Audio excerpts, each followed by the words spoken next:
नमस्कार साथियों, कैसे हैं आप सभी।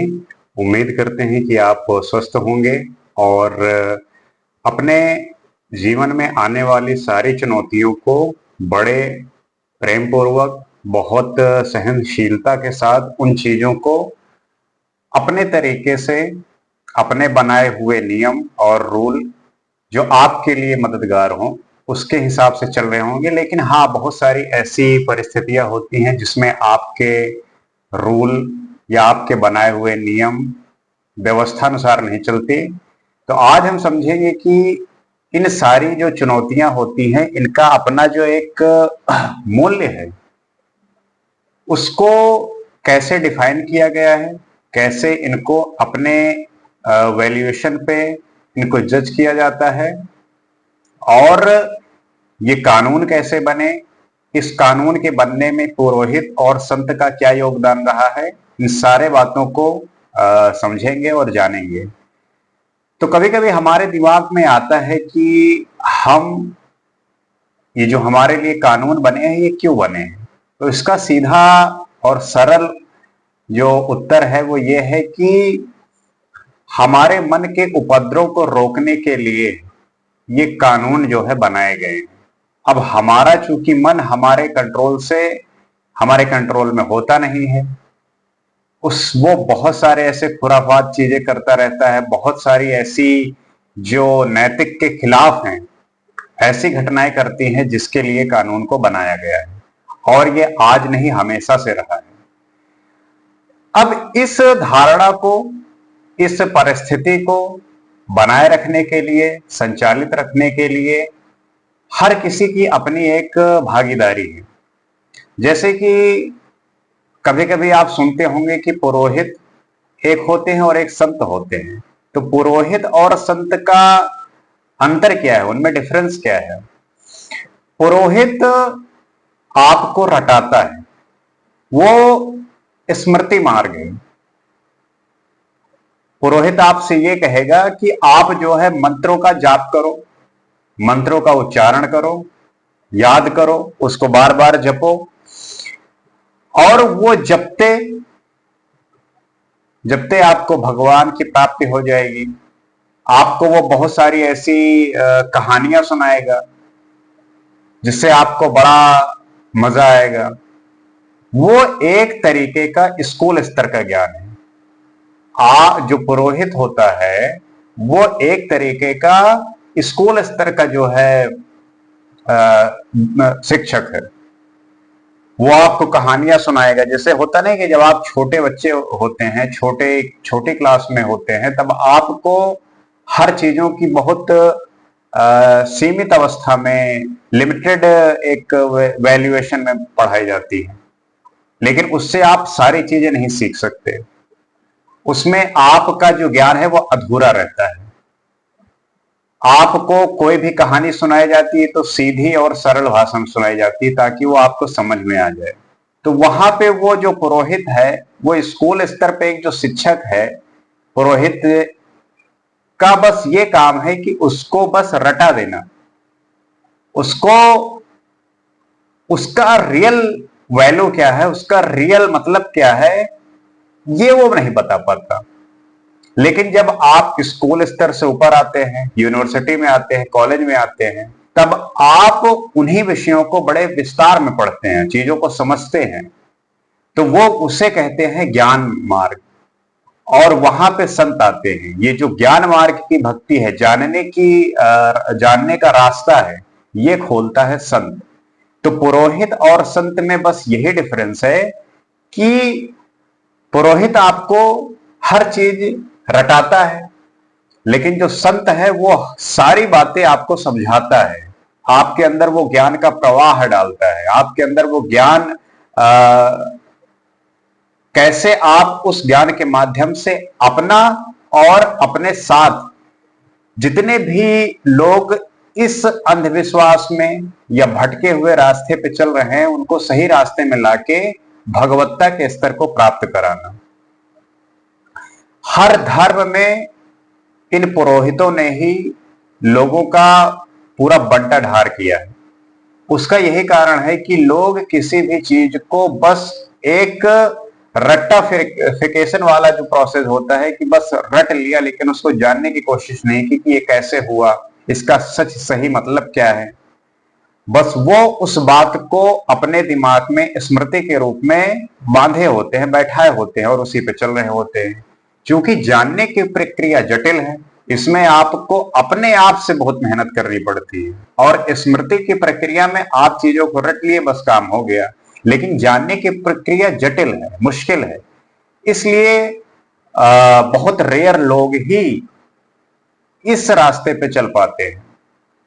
और जो वाणी का उपयोग है, जो आप बोल रहे हैं, जो आप कह रहे हैं, उसका उपयोग समाज कल्याण के लिए ही होना चाहिए। आपको इस बात का हमेशा ध्यान रखना चाहिए कि जो वाणी का उपयोग है, जो आप बोल रहे हैं, वो आप सुने होंगे कि संत वाणी। तो संत वाणी का मतलब यह है कि संतों ने जो वाणी बोली, उसका वो जो ज्ञान है उसको हम उतारे अपने जीवन में, ताकि समाज का और खुद का हम कल्याण कर सकें, अपना उद्धार कर सकें।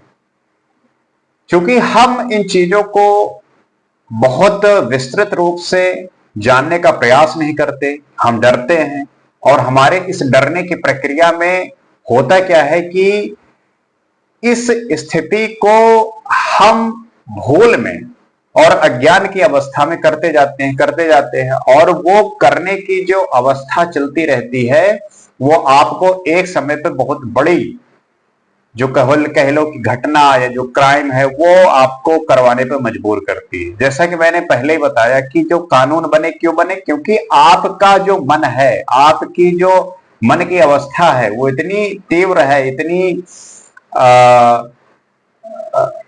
भटकी हुई है कि उसको सही रास्ते पर रखना ही कानून एक जरिया होता है कि आपको कंट्रोल में रखने का प्रयास कर सके। क्योंकि खुद आप करने जाओगे, अब जैसे संत होता है, संत को किसी कानून की जरूरत ही नहीं है। क्योंकि अगर वो कुछ खा रहा है, कुछ कर रहा है, तो वो हमेशा इस बात का ध्यान रखता है कि सामने वाले को मेरे किए द्वारा जो कृत्य है उससे उसको नुकसान ना हो। तो वहां पे किसी कानून की जरूरत है ही नहीं, वो स्वयं में कानून है। वो खुद पे ध्यान रखता है, खुद का अवलोकन करता है। लेकिन जो पुरोहित वाला प्रक्रिया है, इसमें रटन जो विद्या होती है वो काम नहीं आती। रटन विद्या वाले जब अपने मन पर अवलोकन नहीं करते, तो ये मन जो है भागता है, और भागने के परिणाम स्वरूप हमारे बहुत ऐसे जो कृत्य होते हैं जो नैतिकता के विरुद्ध होते हैं और नियम पे नहीं बैठते, उनके खिलाफ फिर कानून अपनी कार्रवाई करता है। और जैसा कि मैं पहले ही बताया हूं कि ये जो मन और चेतना का एक अपना दायरा है कि मन किस अवस्था तक जा सकता है और चेतना क्या है। चेतना ब्रह्मांड है। जब आप चेतना के स्तर पर पहुंचोगे, मन क्या है? मन का ये लक्षण है कि मेरे पास ये गाड़ी है, मेरे पास ये कपड़े हैं, मेरे पास ऐसा घर है, मेरे पास ये है। मतलब ये सारी वस्तुएं ये मन से संबंधित है। लेकिन जो चेतना का स्तर है, वहां पे ब्रह्मांड से आप कनेक्ट हो गए, आप यूनिवर्स से कनेक्ट हो गए। यूनिवर्स की सारी एनर्जी तुम में, और तुम में सारी एनर्जी यूनिवर्स में है। आप यूनिवर्स से कनेक्ट हो गए। तो फिर वहां पे ये छोटी और बहुत सीमित वस्तुओं का कोई स्थान बचता नहीं, सारी चीजें खत्म हो जाती हैं। और जो ये मन की अवधारणा है, जो मन की सुख की इच्छा है, यही अशांति का कारण है। जो हमारे मन की अवधारणा इस बात पे चलती है कि मुझे सुख प्राप्त करना है, ये सुख प्राप्त करना ही अशांति का प्रमुख कारण होती है। हम जनरली शांत होते हैं, लेकिन किसी दूसरे, मान लीजिए आप कहीं रह रहे हैं, आपका पड़ोसी कोई बढ़िया सी कार ले आया, आप नॉर्मली एक दूसरे के साथ अच्छे से रहते थे और बातचीत करते थे, सब ठीक था, लेकिन और आप संतुष्ट थे अपने जीवन यापन से। लेकिन वो एक नई कार ले आया, तो आप उसके इस लाए हुए चीज से, इस बात से आप अपने आप को नीचा समझने लगते हैं कि उसके पास ऐसी वस्तुएं मेरे पास नहीं है, और ये चीज अगर आप पे नहीं, आप खुद से नहीं इस चीज को महसूस कर पा रहे हैं, तो आपके जो साथ में लोग रह रहे हैं वो महसूस करवाते हैं, वो आपको इस बात का अंदाजा दिलाते हैं कि देखिए लोग क्या क्या कर रहे हैं और आप जो है आ, आप क्या कर रहे हैं। तो इस जो ये जो सुख की एक इच्छा है, यही आपके जो अशांति का प्रमुख कारण बनती है। आप शांत थे लेकिन उसके उस वस्तु के लाने से आप अशांत हो गए। और ये बात हमेशा ध्यान रखनी है कि इस मन पे रहते हुए आप थॉटलेस नहीं हो सकते। If you want to B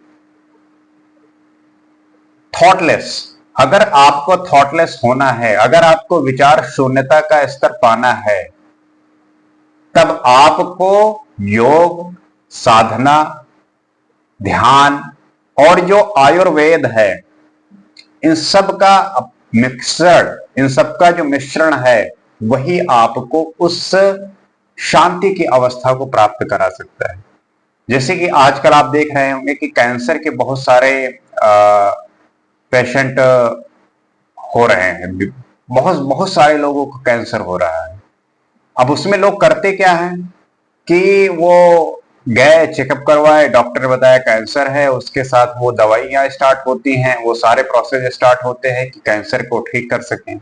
लेकिन बहुतायत आप देखते होंगे कि लोग नहीं बच पाते, या बहुत कम से कम जो है बच पाते हैं लोग, उनकी डेथ हो जाती है। तो अगर आपको इस समस्या से भी बचना है, तो आपको दवा के साथ साथ आपको योग पर, आपको साधना पर, आपको ध्यान पर, इन सब का जो है, इन सब को साथ लेके चलना पड़ेगा। क्योंकि जब आप ध्यान रखेंगे, जब आप ध्यान देंगे, तब ये बात समझेंगे कि ये ध्यान की अवस्था क्या है। कि पहले तो आप इस बात को एनालाइज करेंगे कि ये कैंसर हुआ क्या, हुआ क्यों, इसके क्या क्या कारण थे। तो जब आप इस चीज को लेके मेडिटेट करेंगे, तब पाएंगे कि इसके प्रमुख जो मेन कारण है वो क्या थे, आप उनको छोड़ने लगेंगे। उससे संबंधित जितने भी परहेज हैं वो आप करने लगेंगे, और साथ में इस शरीर को मजबूत बनाने के साथ साथ आप अपने मेंटल स्टेटस को, अपने दिमाग को मेंटली आप फिट होने की कोशिश करेंगे, मेंटली आप स्ट्रांग होने की कोशिश करेंगे। आपको ये हमेशा महसूस करना है कि आपको कुछ नहीं हुआ है, आप बिल्कुल ठीक हैं। आपको हमेशा इस बात खुद से कहना है कि नहीं, मैं ठीक हो जाऊंगा, मैं ठीक हूं। आपको सकारात्मक सोचना है, पॉजिटिव सोचना, हमेशा पॉजिटिव लोगों के साथ रहना है, एक हाई क्वालिटी मेंटेलिटी वाले लोगों के साथ रहना है। क्योंकि अगर आपके साथ नेगेटिव पर्सन है तो वो आपको ये बात महसूस कराता रहेगा कि बस कुछ ही दिन बचे। लेकिन जो आपके साथ हाई वैल्यू पर्सन है, अगर वो आपके साथ है, तो वो आपको ये बात एहसास दिलाएगा कि नहीं, आप इस चीज को खत्म कर सकते हैं। दवाइयां हैं, योग साधना की पद्धति है, ध्यान है, प्रेयर है, इन सब के माध्यम से आप उसको काट सकते हैं, खत्म कर सकते हैं। और ये होता भी है, आप कर सकते हैं।